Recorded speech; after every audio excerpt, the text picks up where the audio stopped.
Recording. So I'm gonna turn my camera on. Can you turn it on yours or no? All right. Hello. I'm Emmanuel. And I'm in the online United States History 2 class.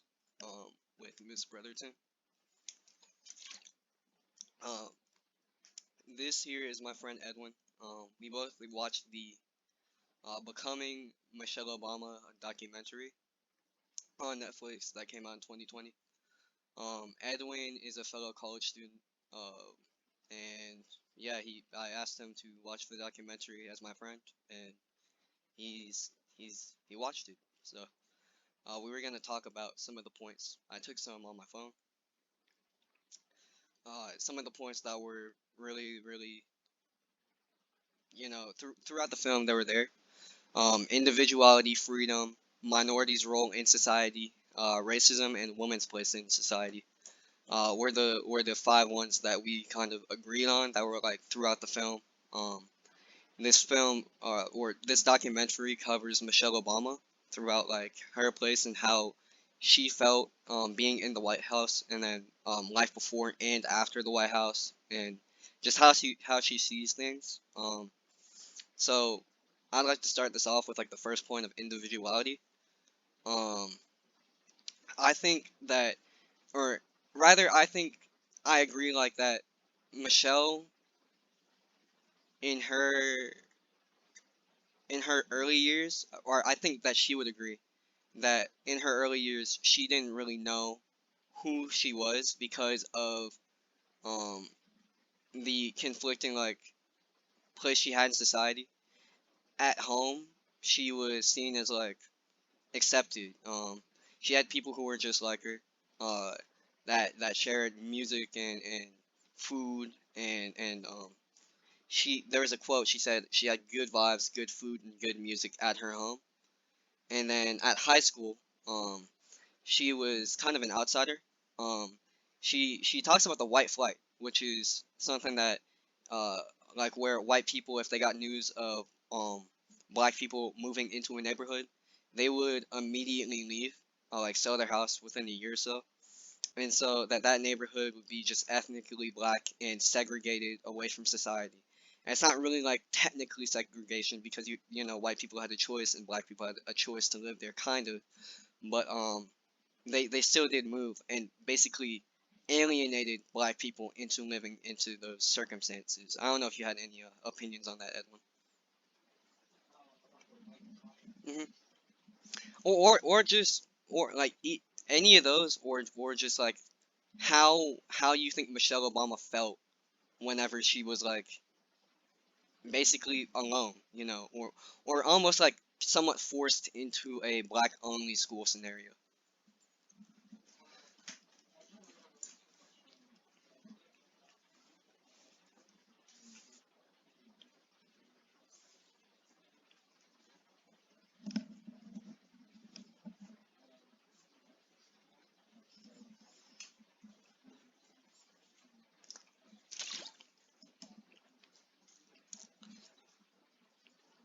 Mm.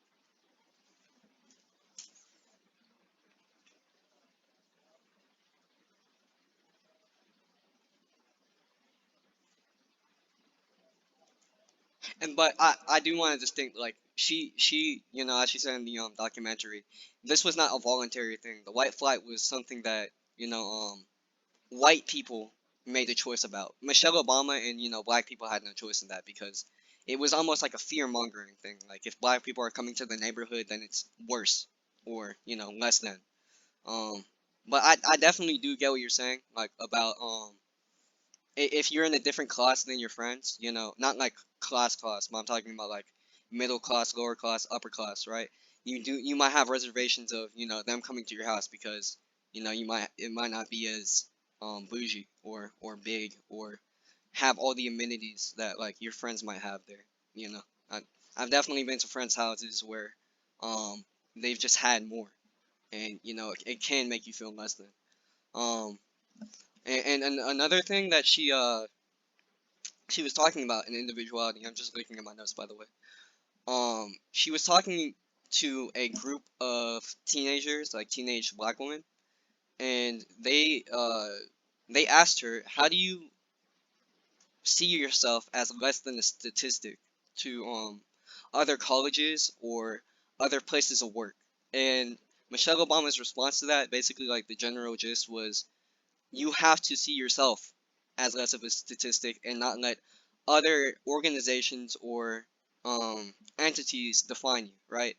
So she was saying, you know, if you can't look at yourself as the 3.0 GPA person who you know graduates top of the class and you know you do great in school, but there's more to that, more to you than just the statistics and what you've done in your school career. You are more of a person than that. You have emotions and feelings. Have you ever felt like that, Edwin? You know, just kind of like, and you don't have to do well in school necessarily. You could do bad in school, and you can be a great person. You know, go ahead.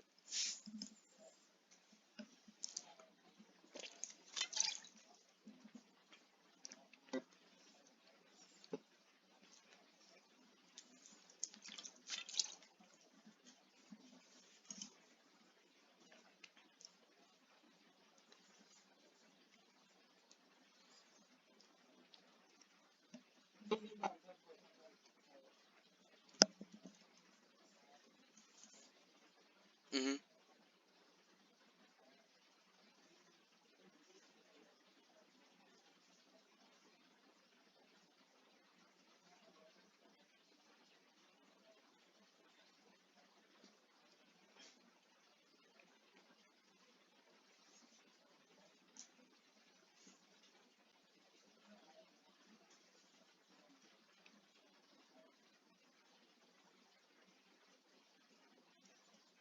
Uh,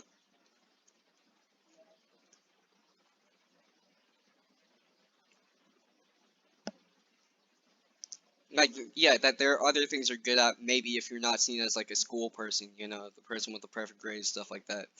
Um, and kind of jumping off of that point to a different key point, racism. Michelle Obama was definitely a school person. She had all of the credentials to be a top graduate at like Harvard, at Princeton. Those were the universities that she went to. But in high school, even with all these amazing accolades, she was the school treasurer, I believe.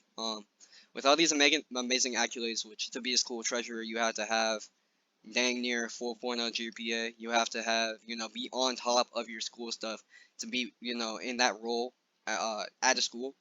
Um, she was told by her school counselor that she couldn't, she was not Princeton material. I think that was the quote. Um, and when you say that to a student, it comes off as more than just being honest with them, because I don't think that's being honest. When you have someone who has a 4.0 GPA as a school treasurer, clearly values school like Michelle Obama values school, there's no reason you should tell them that they cannot go to one of these premier Ivy League schools. You should tell them that they can go to Harvard. And I feel like, or Princeton, that was her dream school at the time. Um, and I feel like now we kind of have that. You know, you have posters all over school saying you miss 100% of the shots you don't take, or uh, any cliche quote you could possibly think of. And most teachers will tell you, hey, while this might be where the money is, go with where your dream might be.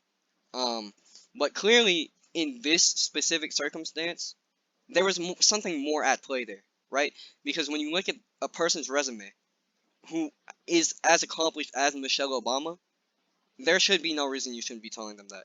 There has to be maybe a racial bias, maybe a sexist bias, and definitely being in both of those groups, Michelle Obama being a black woman, that definitely affects the way that she's seen in society. You know that I think there was a quote that that Michelle said that there is you could see someone who has half the intelligence as you and half the credentials as you being promoted above you, and that could be demoralizing. Uh, any thoughts you had on that?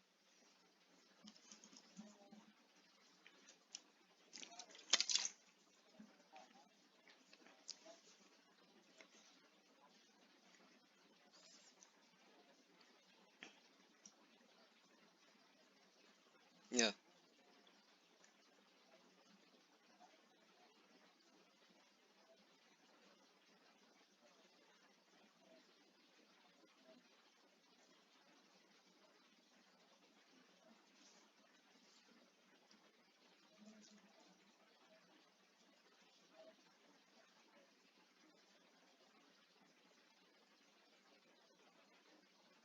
Hmm.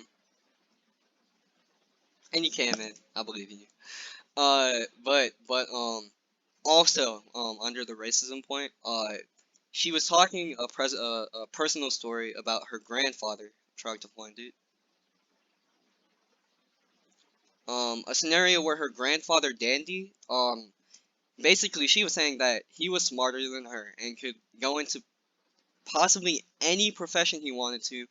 Think about all of the six-figure professions like a doctor, a lawyer, um, a scientist, any of those things, because he was just so well thought and articulated and researched in all of those areas. But unfortunately, it was another situation where class and race was kind of pushing him away from what he wanted to do and what he definitely could do. Hi Josh. We're in the middle of a recording, so we can you leave? No, you're good. You're good. Uh, yeah.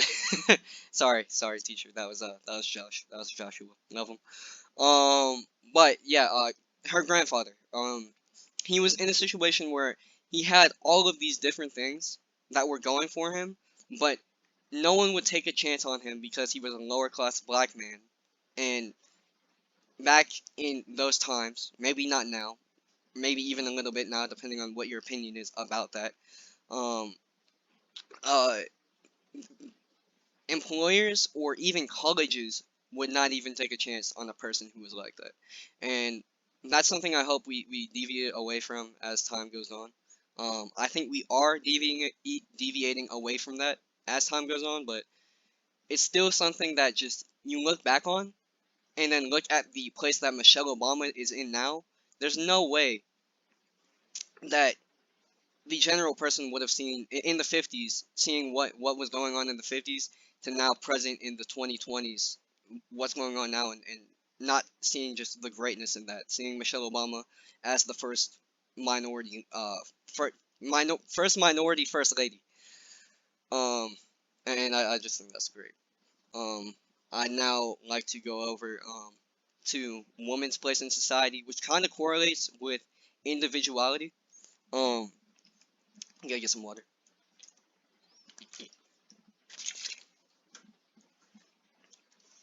Michelle Obama was a uh on a panel, I guess you would say, on her tour, talking to a host, and she was asking Michelle about her experiences being the first minority first lady in the White House, and what she had to say about that was that it kind of pushed her to be greater than she was alone before she met Barack. And what she means by that is that she had all of these dreams, um, kind of in spite of the racism that was there, um, to go to Princeton, to go to Harvard. Her profession before she was in the first lady position in the office in the White House, she was a lawyer before that. Um, and I think most people would say that's a pretty accomplished position to be in, especially having the resume that she did throughout high school, throughout college, throughout all of that. That's a very accomplished job. But a first lady position is even more accomplished than that. That's something that, I mean, what, maybe under 50 ladies have ever accomplished. So just to go into a position like that, is amazing, but she didn't stop there because she didn't want to be remembered as Barack Obama's wife. She didn't want to be remembered as just the ride along. I think she had a quote that was like, I didn't want to be remembered as an appendage to Barack's dreams, which is pretty powerful. She didn't want to just ride off of the wave of getting in the White House and being a trophy wife almost. Do you have any opinions about that? Just kind of, and you can see where I kind of tie in the individuality there because like I know we're not married, right? But just not being complacent by being with somebody else. Is there any opinions you have on that?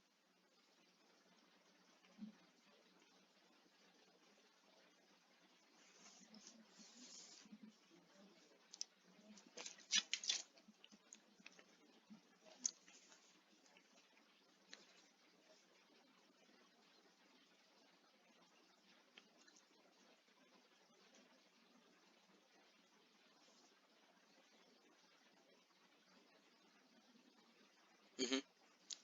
And I mean, uh, this was another point of mine. I didn't quite want to get to that this early, but I think that kind of mindset is why you get the idolization of a figure like Michelle Obama that you do because of her work ethic. There are people who idolize her, kids, black people, people from her hometown, women. All of these people. There's actually a very early scene where she's talking to people at her book signing. She has a book called Becoming of the same name. And she was signing all these books. There were so many people there. There were little black women, little black boys. They had older 80-year-old white men there. They had people her age there. And the reason I think that these people are attracted to her the way that she is because she didn't stop grinding. Um, Even in a place where everything that she did, she said was dissected, she had almost a mentality that very few people have in this world. There's a quote that like I think genius is very close to insanity. I think or excuse me, Michelle Obama had a mindset that was basically that she didn't stop and got to a place where she's going to be remembered in history books forever and ever and ever and ever. I'm trying to remember. And there was another setback. At Princeton, I believe. It was either Princeton or Harvard. And she says this was her mindset where she just kind of wanted to prove everybody that was racist wrong. People that didn't believe that she could get to a position like a lawyer position at the time. With her being a black woman. She wanted to prove all those people wrong. And so she goes to dorm in Princeton, and things go well. She's one of the few minority students there. But then she rooms with a fellow white classmate, and after a few months, I believe the white classmate's mom gets informed uh that she's rooming with Michelle Obama and that Michelle Obama is black, and then she leaves the school or is forced to leave the school by her mom because there's so many prejudices at the time and misinformation that was being spread. And I mean that was very very eye opening. Just knowing like for having like just concrete proof that there was no asking of Michelle's intellect or the possible positive influences. Just that she was black was the only reason that that mom wanted to remove her daughter from the school. I just think that's crazy. You have any opinions?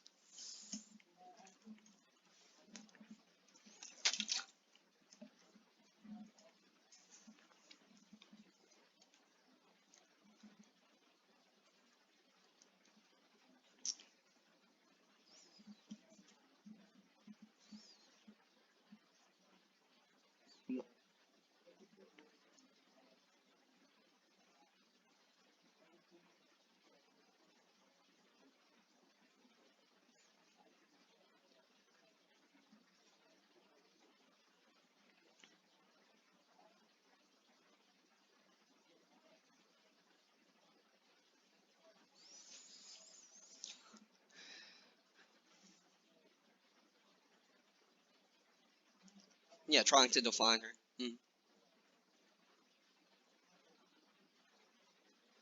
Her skin color, yeah.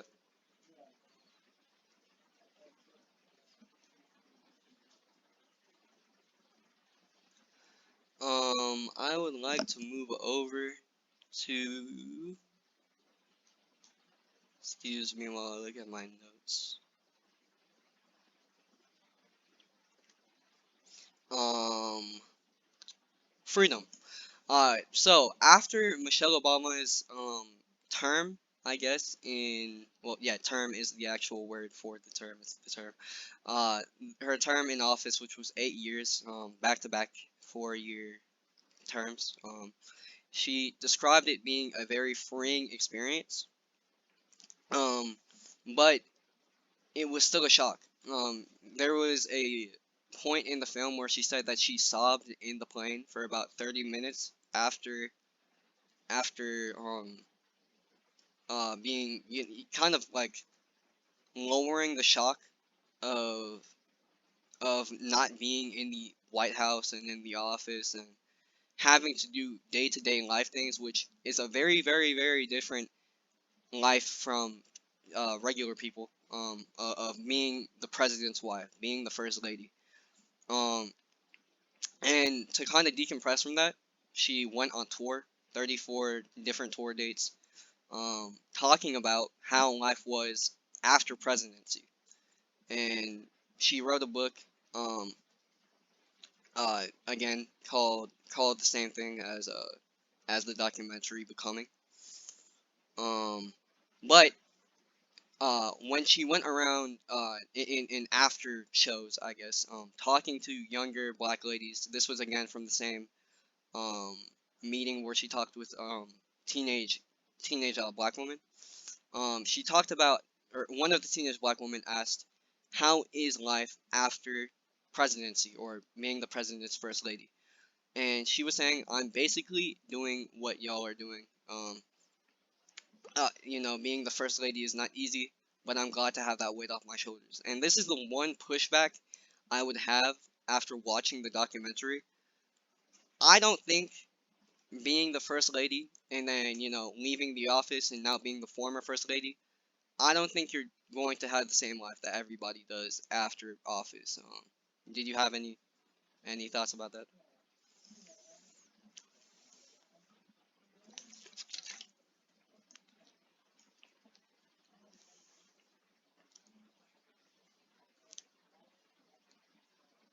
I actually have the term. It's called common man, I think, or everyday man. I'm an English major, so I get that. Go ahead. Go ahead.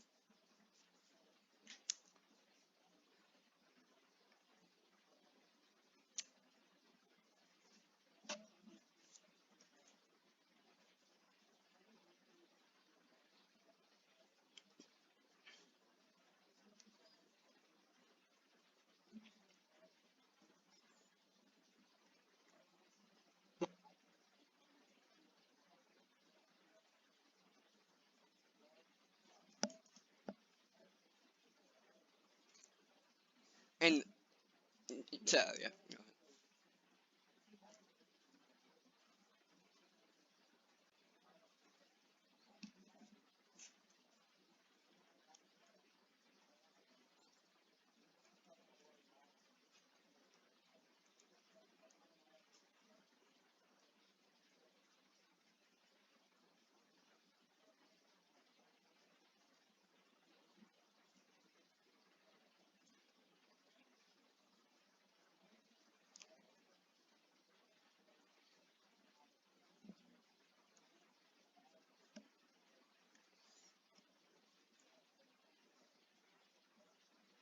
No, I absolutely get what you're saying. Not to say that Michelle Obama's at a status where she's no longer human and some type of god. I'm not trying to say that, but she is the 0.0001 of human, right? Like even before getting in the first lady position that she was in, as I said, top of her class in high school, top of her class at college, amazing credentials to where she was able to get a lawyer job and be in that position for years. That's a very high paying job. and able to support herself before she met Barack. And then after that, getting with Barack, having two children, raising those children inside the White House, while also I think there was a quote she had um where she was it was during the campaign like in 2008, and she was talking about it, and she was like, hey, I have the power. Or no, it wasn't during the campaign, it was after her time in office. And she was saying, yeah, I had to endure basically 8 years of trying to be the best or most perfect person I could be, um because you have the power with whatever you say to crash economies, to start a war, to influence all of these powerful world leaders.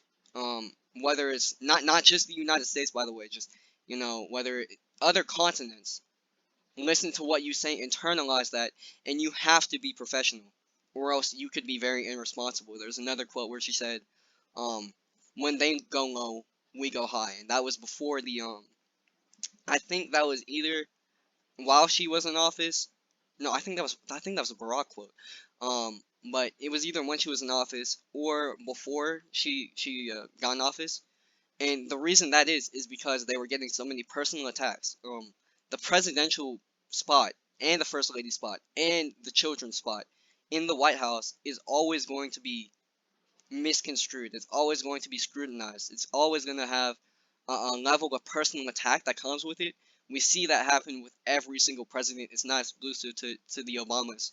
Um, but because of that, right, you can't respond to the media who is scrutinizing you with insults and jabs. Even if you may want to, even though that might be human nature, you can't respond with jabs and pokes. Because you never know who you might offend, and then that could add fuel to the fire with you being called unprofessional because you respond to the media in ways that they might have provoked you to respond, but you just can't because you're in such a high power position. Do you kind of have anything to say about that?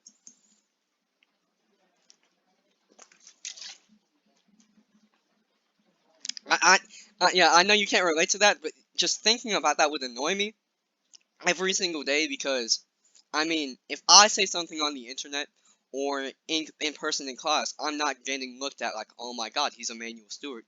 I'm getting looked at like a regular classmate. But if you say it as Michelle Obama, if you say it even in a joking manner, you could get it completely taken out of context and used against you. Do you have anything to say?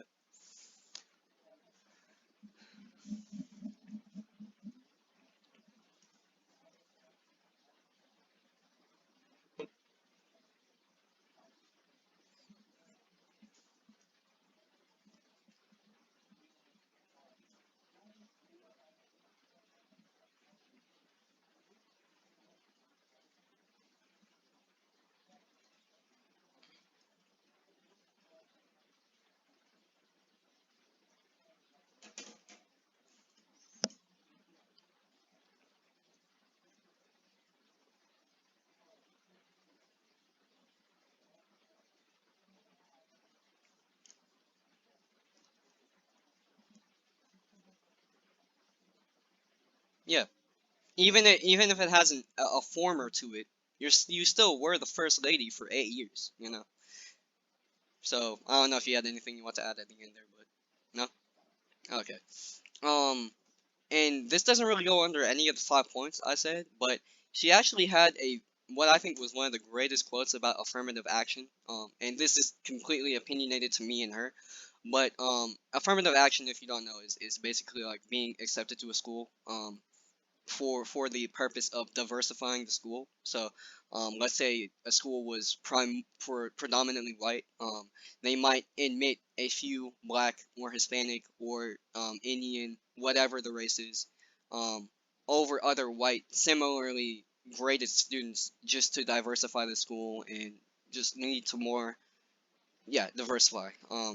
And one of the best quotes from her while she was being asked about that on the panel was that affirmative action is minorities' version of um, legacy, right? So when you think about Princeton's and Harvard's, right, you're talking about people and students who have access to maybe very, very, very better off parents, uh, people who don't really have to worry about money, people who don't really have to worry about, hey, is my kid gonna go to college or not, and also college athletes who might not also have to worry about education if they make it to the NBA, if they make it to the NFL, to uh, MLB, NHL, they won't have to worry about money for the rest of their life. And they get big, big, big scholarships and big deals from Nike and Adidas to go and play. Um, and when she said that this is kind of black people's or minorities' version of affirmative action, or excuse me, this is kind of black people's or minorities' version of royalty and college athlete deals, stuff like that. I thought that was very telling, right?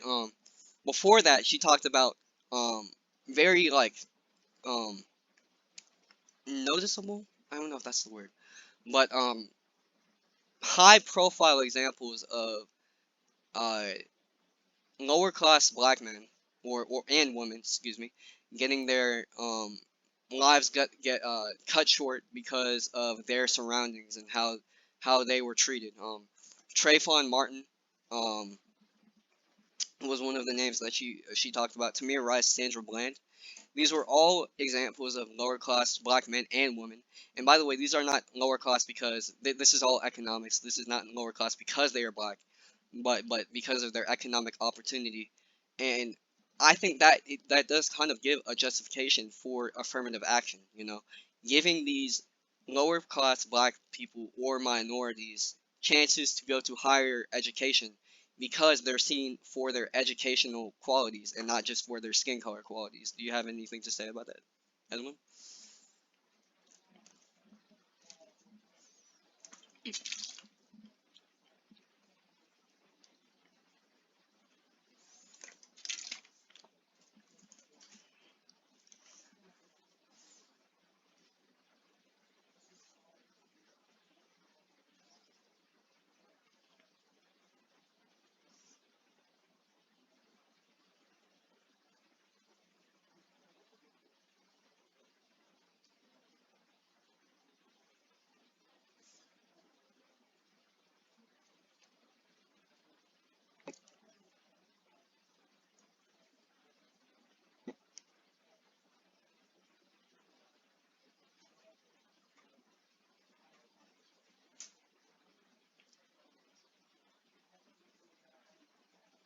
Yeah, it's like Michelle Obama was saying. It's a legacy.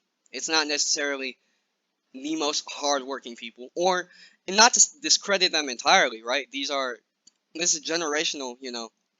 People from different generations who may have worked very, very hard, but in a lower class minority family, they might not have that. They might have been denied opportunities just because of their class, and that's just frankly not right in my opinion.